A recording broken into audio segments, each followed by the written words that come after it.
Red and white shite. Red and white shite. Anyway, Tortured Toffee here with Joe Gibbons. Joe's actually one of my best mates in the world, so thanks for coming on, Joe. You're welcome. With the Merseyside Derby not too far away, that's what we're going to be talking about today. So, are you looking forward to it or not? Never. Don't lie. No, you'll think I am because we're with the top of the league and we're doing that, but I never liked derbies, honestly. I think they're quite boring. You know, I don't think there's many where like a great game or whatever it is. I think it's usually one-sided in terms of Liverpool just batter us lately, I'm on about, or it's just boring, yeah. I mean, you had the last one in April where I thought we did deserve to win, but other than that. Yeah, I mean, you past few years you've won like a couple, two, one in COVID with no one seen at Anfield. like your league title, yeah, so they don't count them, do you? No, you're right, they don't count. I love that. I know, it's done. Especially, I think it's an early kickoff, isn't it, as well? It's just like been to a few early kickoffs. Well, I had this conversation the other day. I think, can you honestly, in the back of your mind anyway, tell me the last time there was a derby at 3 o'clock on a Saturday? No, I don't understand it. I was having this conversation like we play City at 4 o'clock on a Sunday. For some reason, we can't play Everton at a normal time. I understand it's probably for the policing as well. I think Aintrey's on the same day, but I'm not bothered. It's just early kickoffs in derbies ruin the atmosphere. Did it ruin the atmosphere? I think I remember the last one. I don't know, it was a while back. I Goodison haven't been for a while. I think it was 0-0. It was 12:30 kickoff, but it was like both sets of fans. It's dead. I remember seeing the Annie Road actually. I don't know why I wasn't on my ticket. And it was 0-0. It's like no one's singing. No one's really that. Yeah. Bothered, you know what I mean? It spoils the actual the occasion of it. So now I don't like Sunday games either, but if you put the derby at 4:30 on a Sunday, the atmosphere is going to be well better. Yeah. Because Sunday games are usually dead to me because everyone goes out Saturday night and go for Sunday and no one wants to sing. But in a derby, it'd be different. So it's a bigger game if you put it on 4:30 on a Sunday, the main game, like any main games would be. Yeah. People are going to get up for it, aren't they? You're looking forward to it all weekend. You know, you've got out of bed for the start of the morning. You're not just rolling out of bed and going to match straight away. So yeah, it's just looking forward back to your question. Looking forward to it. Yeah, I think we should win, but it's a derby, and I was just saying this to the lads at work this week. They're all Blues. If there's ever a derby, you guys are going to be up for. It's going to be the last one at Goodison. You're going to want to stop Liverpool from getting further away from whoever they're getting away from. You know, so. See, my opinion on it is like just coming from being realistic. The last derby we won at Goodison before the last one was 14 years ago, right? So the odds on winning 2 at Goodison back to back. I know, can you see that happening? Because honestly, I can't. Realistically, if you go on paper, you're by far a better team. And that's not having a go. No, it's not. You're stupid to argue with you, wouldn't I? You know, we're by far a better team, but in probably recent years, the form goes out the window in derbies. It hasn't really played out like that. I think nowadays, you get the odd one, and it's in every derby, the Manchester derby, whatever. But generally, the standard of footy now in the Premier League, the better team generally comes out on top, don't they? You know, unless you're having like the best game you'll have to play this season so far to be with a chance, really. Yeah, well, as I said, I'm not confident. I'm just going hopeful, not confident, but I suppose we'll see. So anyway, one of the questions I always ask on here, and I'll just ask it now, is because it's Goodison's last year, and this can be, obviously it's going to be something to do with Liverpool, but it doesn't have to be. What's your favourite memory of Goodison? And don't say Gary McAllister. I wasn't even in the game either, really. I don't know why I used to. You don't have to have been there. I haven't even been to a derby for Goodison for years. I used to go loads all the time. Yeah, because I used to get you the tickets. I was obviously watching your other videos, and the question is you asked what's your memory. So I started thinking of my memories. My earliest memory, I think, was going to match with you and your dad at Arsenal. Everton Arsenal. It wasn't even a Liverpool game. Yeah, I remember that. Yeah. I don't know whether Arsenal won. I can't remember the game, but I remember me and you running down, giving Ian Wright stick and Paul Merson stick. Yeah. I assume Arsenal won. I can't remember the score myself. I do remember you coming to match with me, though. It's a bit weird, doesn't it? When you think about it now. I've been to a few. That's what I was saying. I think about it now in the way it is now, but I went to meet Liverpool coach as well. Yeah. But not gets said. You know, we were in the pub. Different back then, though, wasn't it? You know, we were in the pub with your dad, and everyone's obviously give you a bit of stiff. But you go to the match, and no one blinked an eye. It was just two kids watching the uniform. You know, and obviously, for me, it was like, yeah, I'll go there. I'll watch Everton Arsenal. You know, it's a chance to see Arsenal, because at the time, obviously my dad and Frankie were using the season tickets for ours, so it was hard for me to go to any game, you know. So obviously, you know me dad, but I couldn't imagine going to my dad back then and saying, "Dad, I want to go to the match with Joe and watch Liverpool." But that's the thing. I don't know why your dad would give me a ticket for that game. He was like, I think he just used to be able to get his hands on tickets. You know, I don't know, like cheaper. I don't know. I don't know what the fucking. I remember being a kid, and there's like this wooden door. I don't know if it's still there at the end of the Gladys Street. And in cup games, my dad used to knock on this wooden door, and this like fella used to pop his head out and he'd say, "Yeah, mate, to give you a tenner, you let us both in." And he just fucking let us in. I mean, I'm probably crashing someone up there, but I'm sure like the fucking dead right now or whatever. But so he must have got me into the match. He would have just left me outside if I didn't get in.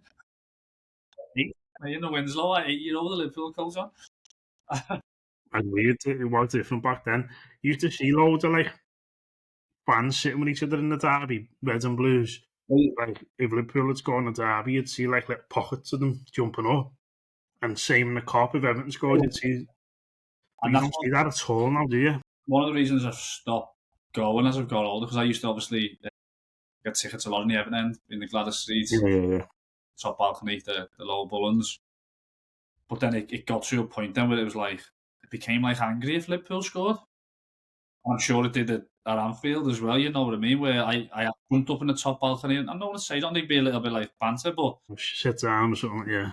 But it got to the point where I was getting a bit older, and it was like, actually, I can't not hold it in.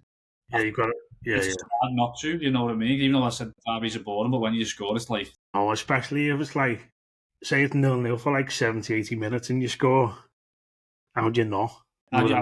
You know, I just remember the last one I went to, it was a while back at Goodison. I think the only bit I can remember, Coit threw a crazy tackling on the touchline. Do you remember it? Phil Neville. Yeah. I was in the whatever stand that is, what the lower Bullens is still called nowadays. Yeah. It was in the lower Bullens, and I was like trying to get jump up, but like someone just got kicked out. I read like 10 minutes before, so I was like, I need to see this game first. I'm sure he went on to score a pen as well then. I think he might have. So there was hard not to. But yeah, so memories are good. Isn't different. One of them, definitely, I remember going in the top balcony for the derby. And you'll correct me if I get them all mixed up. It was first time I've ever seen escalators in the ground. Yeah. You know, it was so high. Yeah, it was. I was like, "What is going on?" Like, and when you got in there, it was like that. Yeah. And I remember being a kid in the winter as well. Yeah, if we score, I'm gonna fall. I'm gonna go forward. You know. Yeah.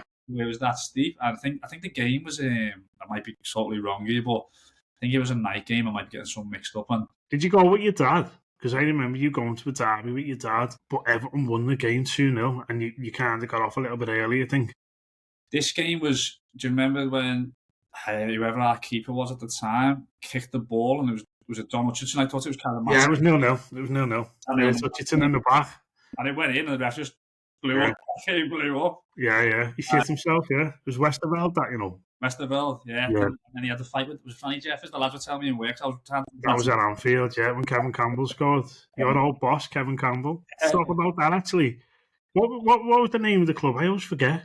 Radcliffe Borough. Yeah, Manchester. So, any Blues watching who want to know, this guy used to be Kevin Campbell's manager, didn't you? Not his manager, but he was the chairman and you were the manager. Yeah, so he was one of the owners with Marcus, and I went up there as a coach, and then doing well as a coach, took over as manager, then too well, so no one Google that who does it. Records pretty rubbish. I remember making a little picture for you at the time, breaking news. You're being sacked on Sky Sports News. It's nice to hear that. Friends of foot. Well, Kevin Campbell was. I said to you, I think at the time, didn't I? Like when people say don't meet your heroes, he was the top. Was it like go and meet that guy? Like as much, obviously. He's so happy all the time, wasn't he? You know, as a fella, the nice thing I can probably say is like you wouldn't know he was a footballer ever, never mind the level he played at, because he was just first and foremost just like a normal guy, just talking to you and giving you advice if you wanted it. You know, he'd do anything for anyone. I remember going to an awards night we had, and our Carly came, obviously, you know, she's a blue, and she was nervous and stuff, and I just said, Kevin, came and sat next to her, you know, just honestly, yeah, just probably one of the nicest people, not in football I've ever met. I mean, like one of the nicest people I've ever met. And he was massive as well, so I was scared of him anyway. But yeah, honestly, I was superb. Yeah, he seemed like a laugh as well. I never actually met him, but anytime I ever seen him, I had seen him outside the ground, but not really talk to him. You know what I mean? Just you get mobbed, so you can't. But he's always so happy. Just always seems so happy. You know what? We had a guy who's one of the coaches, Carl ran a lot of homeless football in Liverpool. And I remember Carl said to him, Kevin, we've got this date here if you can't make it. Next minute, Kevin Campbell rocked up. Oh, yeah.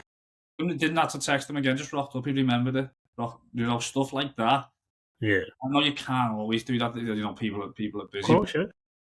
But the fact he did it was like, that wasn't even to do with me. That was someone else. But it's just little things like that. It's like what a guy, you know what I mean? And right, I tell a story, right? Sorry to go off the subject here. I don't know why it just reminded me. I say to people this story, and they always look at me like, no, you never. Do you remember when we were kids, you used to get your hair cut on the corner of Anfield? Like some little barbers. Yeah, in Dennis.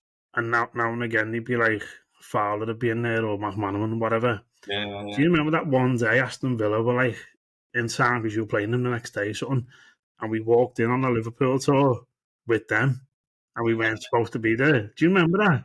Did I tell people that? And they're like, no, you never. Dennis. We really stayed for the whole tour because we kind of got rumbled, I think, but yeah, I do, yeah. Yeah, the Aston Villa fans just said, didn't he? Yeah, just walking with us. Yeah, Dennis was just awful. He plays in there. Was he going around the back of Anfield then? Yeah. And that was like the players' entrance, kind of around the back. Yeah. You're seeing everyone there all the time, yeah. It was mad. I remember going with you. I'm sure it was McManaman getting his hair cut. I think Steve Storm was in there getting his hair cut once when we went as well. Yeah. Yeah. You'd expect them to go somewhere else as footballers, like some fucking random bastard on the corner, wouldn't you?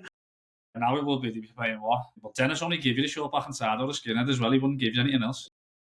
Like John in the Crown used to give you the skinhead. That's something else, and he just go, no. It's just on the corner nowadays, mate. They paying hundreds of quid for it. I know, it's mad, isn't it? So go on then, give us a score. Actually, give me a first goal score and a score. A first goal scorer? I'll go first if you want to. It's hard to look past Salah, obviously, isn't it?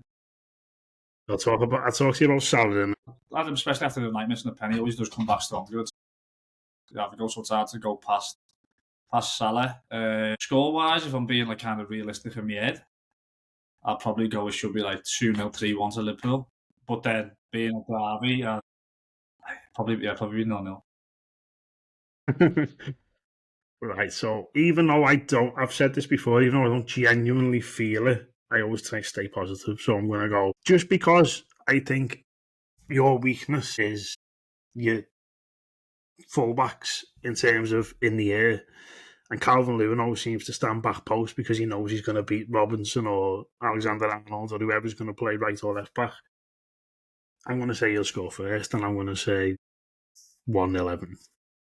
You know, he probably will, because it wouldn't surprise me either. That's our tactic, though, and I don't know why Liverpool don't get onto it. Every derby, we put balls in near post, back post, because we know if we put it in centrally, Van Dijk and Kanate are just going to head it out, aren't they? It's going to happen every time, but you go back post, which happened off the corner, I think, in the last derby. Alexander just put his hand on his back, didn't he, and just let him run. That depends who. I don't know whether Bradley's in this weekend or not. I think he's injured, you know. I think he went out off the other day, obviously. I'm sure I've seen Kanate's out now as well. Well, see, he went down literally when the ref blew the whistle, he fell over. But stuff like that, though, that can change. A derby. I mean, if you've got like Kwanzaa coming in, even though a good player, but a young lad, it's hard. Do you know what's mad to me? Especially us being lower down, you think we get more in the team. You've got about 3 Scousers now in your team? Yeah, Kwanzaa, Jones, and obviously lads coming on the bench and stuff like that. But yeah, but we haven't got any. Yeah, I'd say this about Everton now. This discussion you don't really, since like obviously you had the Calvert-Lewins and Holgates and stuff like that, but no one's really coming through. And it's hard because you're probably thinking, actually, if I bring a kid in, and they don't do well, then it's easy to bring kids on when you're up there like us last year in the cup final. Bringing Klopp's kids on and that. Yeah, it's easy to get away with it. yeah. You lose 5 games with a bunch of kids. You can't afford to do it, but then at the same time, you're thinking, well, they aren't doing great anyway. Can these do any worse than some of the players that are out there anyway? There's got to be some kids at Everton, aren't there? This is what I think. There's got to be kids who are half decent. There's got to be. Where are they? If you go back, 15 years ago, Everton used to produce them all the time. Yeah, you did, yeah. Well, you keep going back. Rooney, Rodwell, even Anthony Gordon, Jeffers. He's always had a good striker, didn't you? Barkley. It's whether these kids now are getting snapped up by the Liverpools and Man Uniteds and Man City because parents travel further now, don't they? Yeah. These kids are they just getting snapped up a little bit more? Where I'd say when. No, yeah. It baffles me, like. But it's also a step up into the Premier League now. Is like. I know. It's just hard for me to like. There just doesn't seem to be any Scouse players who come through at Everton. It's bizarre to me. Like you said, Rooney's like the exception of someone who was just like a man at 16. But yeah, there's got to be someone else. But I think it's just trying to bed them in when you're like last couple of years fighting relegation. Yeah. I know it's hard to. And because you don't really the kids, I know. Care about the cup competition because the league is priority for Everton, obviously. Yeah. If you think of the big teams, we all play in the cup competitions. You know what I mean? And then other people still, like, say we play Everton in a cup competition with a load of kids, but Everton have dropped a load of players as well, so these kids get like comparisons sometimes. Yeah. So but they get them games under the belt, which then you can come to the first team. I know, and when you're, like you said, when you're in Everton's position they are now, you've got to allow for a kid to make mistakes. Yeah. And Everton can't afford to allow anyone to make mistakes. So, yeah, you're right what you're saying, but I still like the season. Maybe look at the Anthony Gordon situation. Obviously, I don't know, Everton fans don't like Anthony Gordon, stuff like that, but fucking hate him. Good player, but got burnt out because you have to play every minute of every game. Yeah. And all of a sudden it was like, he's the one who's got to do it. And he's a kid. Yeah. But he went to Newcastle and he didn't play. He's obviously a good player, but once you do find that gem, it's like... All right then, unbiasedly now you can say this. Anthony Gordon, is he better than a good player? Well, we were linked with him in the summer, wasn't we? He's in what? We were linked with him in the summer. Oh yeah. I wouldn't swap him with our Diaz and Salas and Jotas. See, when you got linked with him, there was a few Evertonians who were saying, I hope they get him because he's not what they think he is. Now, I do think he's decent, but I honestly think he's better in his own head than he actually is on the pitch. Do you know, when I watched him for Everton, I always thought, especially in Derby, I thought his end product was terrible.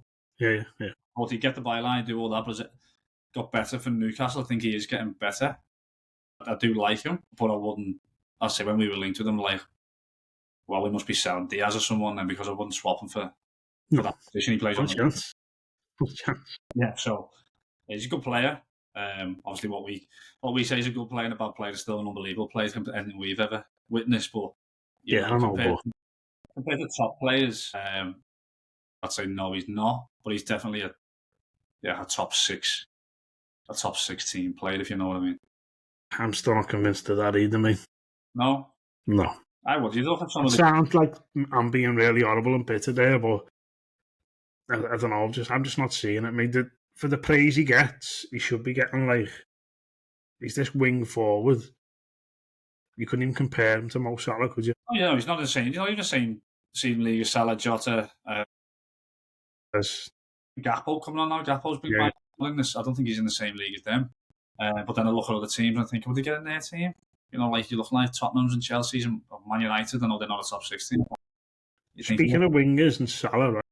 Go on. A little opinion I've seen on TikTok a lot.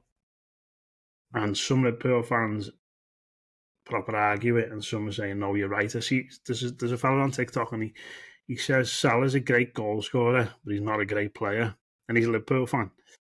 He says, I understand what he's saying. I kind of agree with him in a way. He says, for 70 minutes, Mo Salah can do nothing. Yeah, but so as a footballer, he doesn't think he's world class. But as a goal scorer, he thinks he is, if that makes sense. I think Salah's probably one of the best players ever to play for Liverpool. Yeah. No, but I understand that point of view, though, do you? There's some games, like, there's not a derby, really, where I can really remember Salah standing out and absolutely tearing the back out of us for 90 minutes. He's kind of more in and out the game, and then might score a pen or score a worldie. Yeah, I think what makes you a good player or a great player is you're just always in the moment, the big moments. You're always there. What I see from, like, when I try and watch the game in terms of, like, not just follow the ball and watch other people, his work rate is phenomenal. Yeah. You know, he's back, and no one probably says, "Oh, he wasn't doing it," but and then he breaks straight away. You know, and when he comes alive, he comes alive. Goal scorer. I mean, my dad always.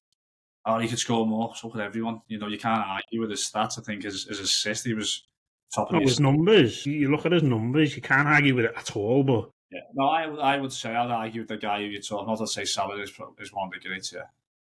Well, I had him on the other day, so maybe I'll put them two clips together and see how people think. Put them together because I'd say Salah is. But it's all about opinions, though. Everyone's got different opinions. It's all about opinions, because if you look at it, if you go back to, like, me dad's era and your dad's era, you'd be like, oh, my dad like Kenny Dalglish, and maybe like Graham Sharp. Yeah. But they're not a patch on Salah and Rooney. Yeah. You know what I mean? And they're like, well, we were playing on a muddy pitch with bubbles, and these are playing on this and that. And then I'd be like, well, look at Salah, 20-year-old, you got a six-pack, and these guys had beer bellies. And I know you're probably going to disagree with what I'm saying here because it was so long ago. But do you know when Haaland was scoring like 50 goals the other year for, like, City? And then some City fan was saying, oh, what's this record Dixie Dean's got? You can't compare him to Haaland. He was doing it when dinosaurs are knocking about and all that. But as I said, the level of defender he was playing against was the same level of striker he was at the time. Because it's not just the strikers who progress to get better or the defenders. They're just both at that level at that time. So he was at a similar level to the defenders he was playing against, the same as Haaland is at that level of the defenders he's playing against. You can't really take that away from Dixie Dean, I don't think. No, I wouldn't disagree with that at all. The Dixie Dean is my granddad's favourite. Player. I wouldn't. I think football is better now than it's ever been. Well, I wouldn't go that far. It's more. I think it's more athletic. I think it's more. If you watch Man United Newcastle, he was like 90. Someone was on the telly the other day, and they were two boss teams. My God, what a terrible game of football that was to watch back. But at the time when we were kids, we were like, "This is amazing." Yeah, I understand that, but do you not miss the fucking aggressive side of it? So when we played Madrid the other day, Bradley threw a tackle in. Yeah, the crowd cheered like he scored the goal. Yeah. And everyone probably laugh at that. But I think it was more like, one, it was on Mbappe, but two, it was like, that you don't see that ever. No, exactly. To be able to see that was, I do miss that side of it. But that's the thing in a derby, I think it's not unfair, is the wrong word. I think it's against Everton in the derby where years gone by where you're obviously the better team than we are. We can get the crowd going by hitting your hard and early. Leaving a mark on you, the ref wouldn't book you because it's too early in the game. You might kind of scare your opposition a little bit, intimidate them a little bit, and we can't really do that anymore. And I think it goes against us. Like, you can't tackle anymore, can you? You can't tackle anymore. Tackling. I remember Tim Cahill saying to Carragher, they were having a conversation. He said his tactic in every derby was in the first few minutes, put someone in the crowd, and then see what they're made of, get the crowd up and see what they're made of. And obviously 9 times out of 10, you should be all right and win anyway. But no, you can't tackle no more. And that's but that's football now. You know, it's just like that's what it is. And we sound like two old men. And then if you go back to, as I say, the 70s when you could elbow a keeper into the net and it was a goal. Souness fucking kicking plays in the face. So I think it was Andy Gray, I might be wrong, famous Everton goal where he just barges him in the net. Doesn't even touch the ball, he just knocks the keeper. No, you know the cup final where he scored the header against Watford. You know what I mean? I get ruled out today, but it wasn't a foul. He challenged the keeper for the ball and won it. But now the ref will blow up, and even if the ref never blew VAR, it just allow us saying, "No, you touched the keeper, so you can't have it." So our dads will be like, "Well, what you watched in the 90s and early 2000s is not real football." And then we're saying that happened the other day. Did you see Villa and Juventus? Yeah, no way it was a foul, no chance. Go ahead. All right, she hasn't told me things. Go ahead. Well, yeah, that's what it is. Well, that's what times are like now, aren't they? You just got to move on. But I agree with going back to the Dixie Dean thing. His level defender was the same as him, whereas Haaland's playing against Van Dijk. Exactly. Haaland's not just that. There's nothing to say. You could say, well, if you put Dixie Dean in the teams now, he wouldn't do it. Well, how do you know? Because he's got all that updated type of physio and all that updated type of training and everything. Yeah, that's the only. You don't know if he could be that type of player or not. Now, you mentioned the athletic side before. That's the only thing where I said they went out on the ale. They couldn't live with players now. But that's up to them to go, well, give Graham Souness, Ken Dalglish and go, don't go out on the ale. What player would they have been? That's what my dad's argument is. Yeah. David Bevy playing like that. And they were still, imagine what George Best. Gaza? Yeah, imagine what it'd be like without a drink in him. You know, so, but that's are you willing to do? That's the mental side of it, isn't it? You know.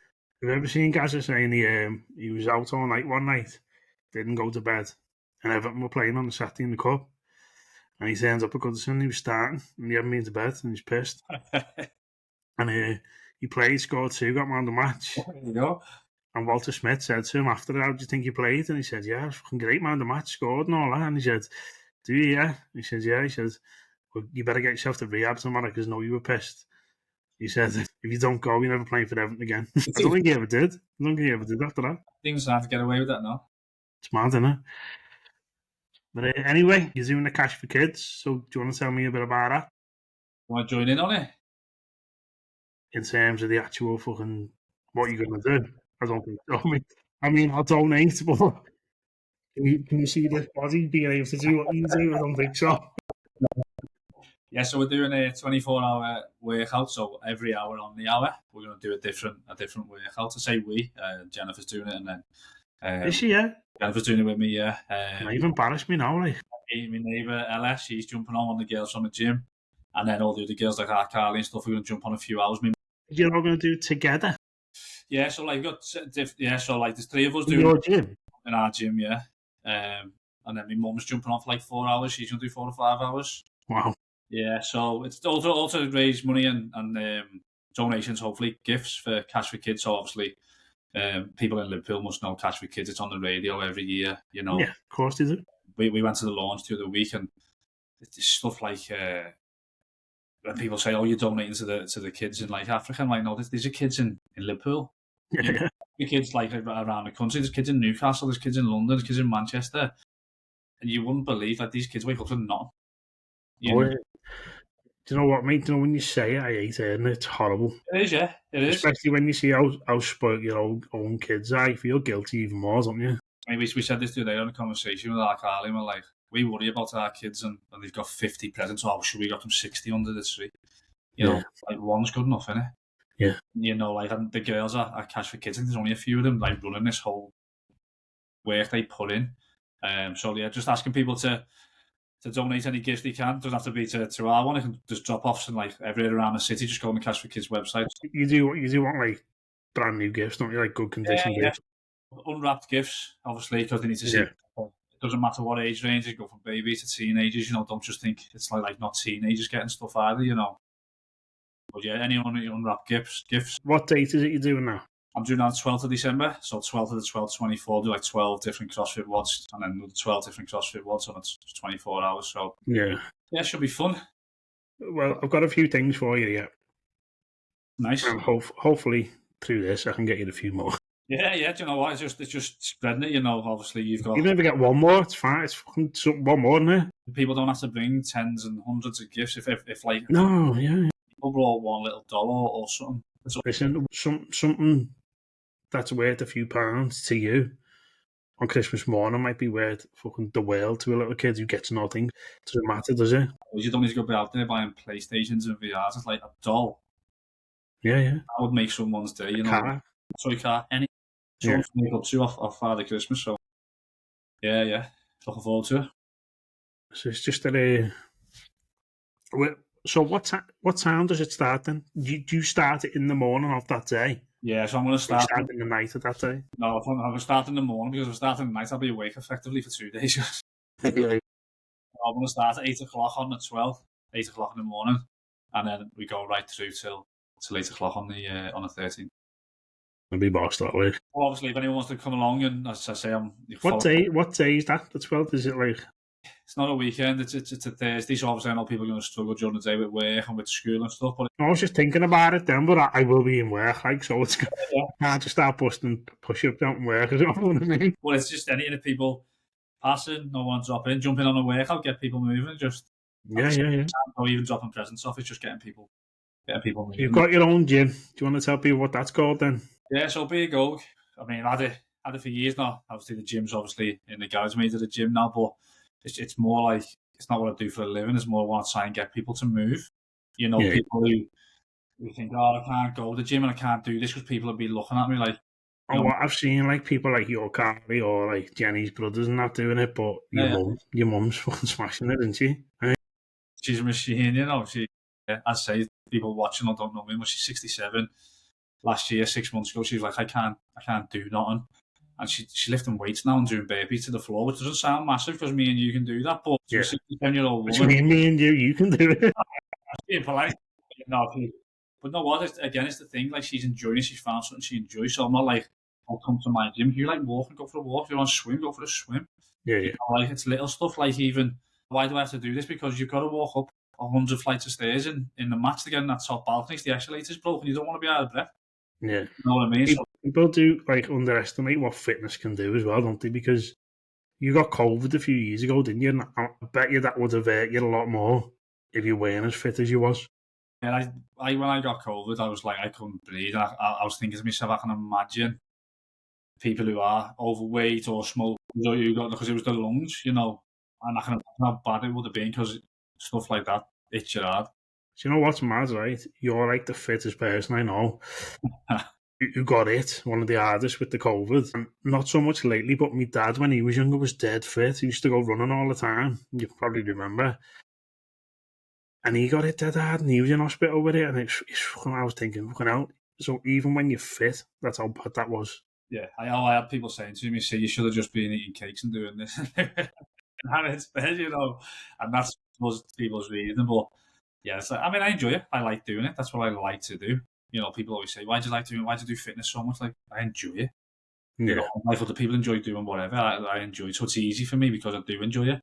Yeah. But you've done it for like forever. I can't remember you not doing it. So yeah. And it's a habit. It's like anything. You just got to create a habit. Not like you go to the match, you have to do the same routine. It's just creating that habit. And you kind of just grew out of like champ manager and pro evo, and I'm just still doing that. That was a boss habit. It's my favourite habit. It's brilliant. Doing homework or something would have been going. It wasn't for you.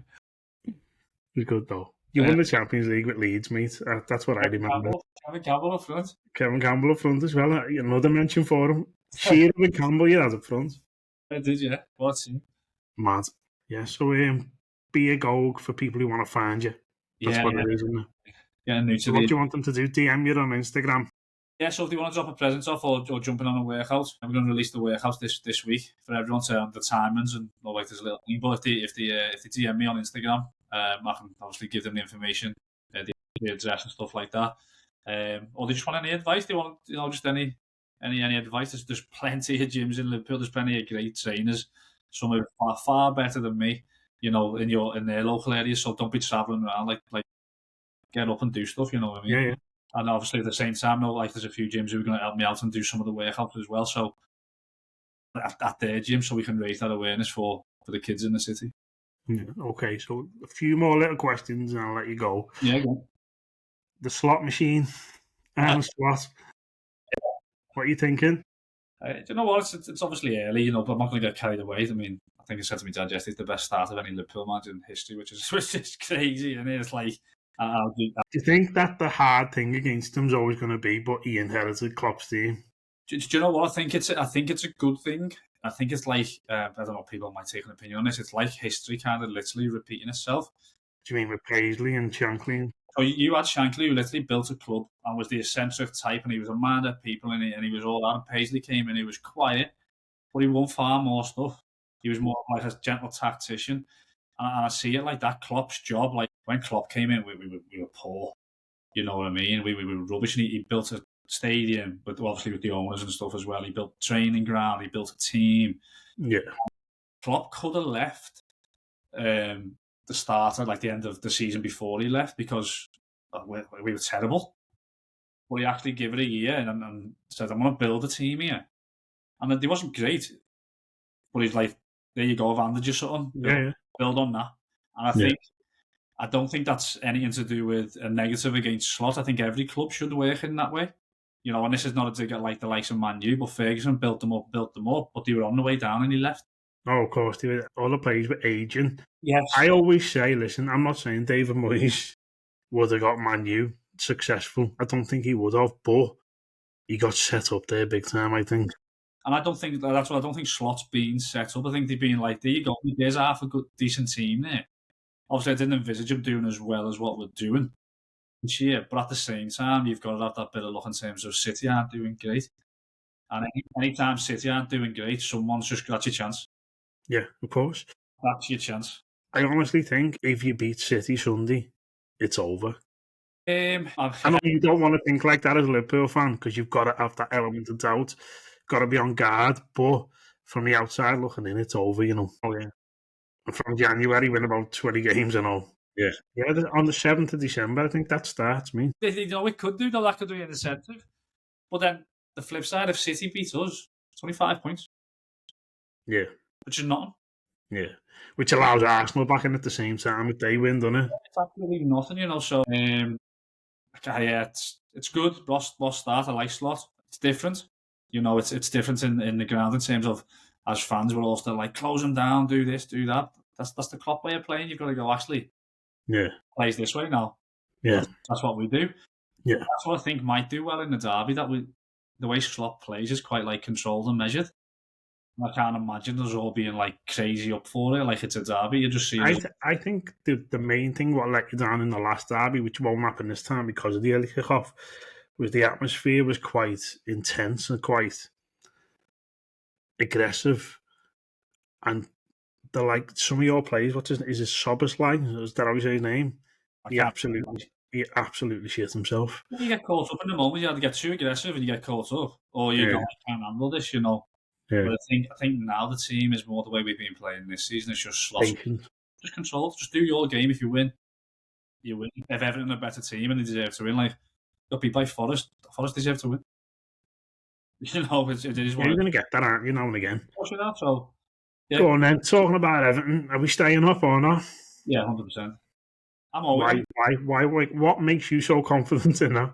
Because the others below you, it's far worse. That's the only thing that I think could save us, because I know the teams I'm going to mention, you've seen them have good performances and they can like get a little result now and again, but we are better than Ipswich, Southampton, Leicester, and possibly Palace. Yeah. And then Wolves, I think, are dangerous, you know, because they can score goals. Wolves are a weird team. But they score goals. Like Everton, in a way, they'll win 3 on the bounce and then lose it like 5, but they'll get enough points over the season, Wolves. So it's I said the same last year. Any other season, Everton should have got relegated. You can't deduct points and then not go down. But the team twice as well. Yeah, but the team who went down were just worse. Exactly. And your start of the season last year was good. Well, it was okay, and then we picked up and then got the deduction. And then went even better. You know what I mean? But yeah, I just think I know people say that's nothing to do with it, but as a club, you know how to stay in the Premier League. You know, where like Ipswich coming up, it's new. You know, not been there before, but it's brand new. But Everton as a club know and you know, like toward the back end of the season, you've been there 10 times when you're close to going down. Like the fans get up for it, and you've got to give everything you can. And people laugh at that, like when we were Liverpool seeing the bus in and stuff like that, and no Everton start. I think it helps. I think that atmosphere, especially as a scouser in Liverpool. How many times, like when the ref gives you the decision, you go and win when it gives you, you go and win the game because everyone's against us. We world's against us in that round, you know. So it's just that I think one of the main reasons we've stayed up is because of the fans, because the fans have saved us. I give two big reasons, and I'm not taking nothing away from managers who've been there at the time, but the two biggest reasons we've stayed up are the fans and Jordan Pickford. Now, people slate Jordan Pickford and think he's this terrible goalkeeper because now and again he might make a mistake, and it gets highlighted more because he's the England goalkeeper. But he's not as bad as what people seem to think he is. No, Pickford for me is a good shot stopper. Obviously, not everyone will say that's what he's meant to do. That's his job. Yeah. Of course it is. I mean, I don't rate him in terms of his distribution, but I do believe that's how he's getting told to play. You know what I mean? If he goes long sometimes, that's how he's getting told to play. The thing I think what for me is his biggest downfall is his emotion. Yeah, he's erratic. He's too emotional. Yeah, he's erratic, but that's his personality. That's probably what makes him. But he is just sometimes a little bit too you see him kicking off on someone's not happening, mate. But he just needs to let something out. Yeah. And obviously, to be an England goalkeeper, you can't be rubbish, can you? He's still the best goalkeeper in England, English.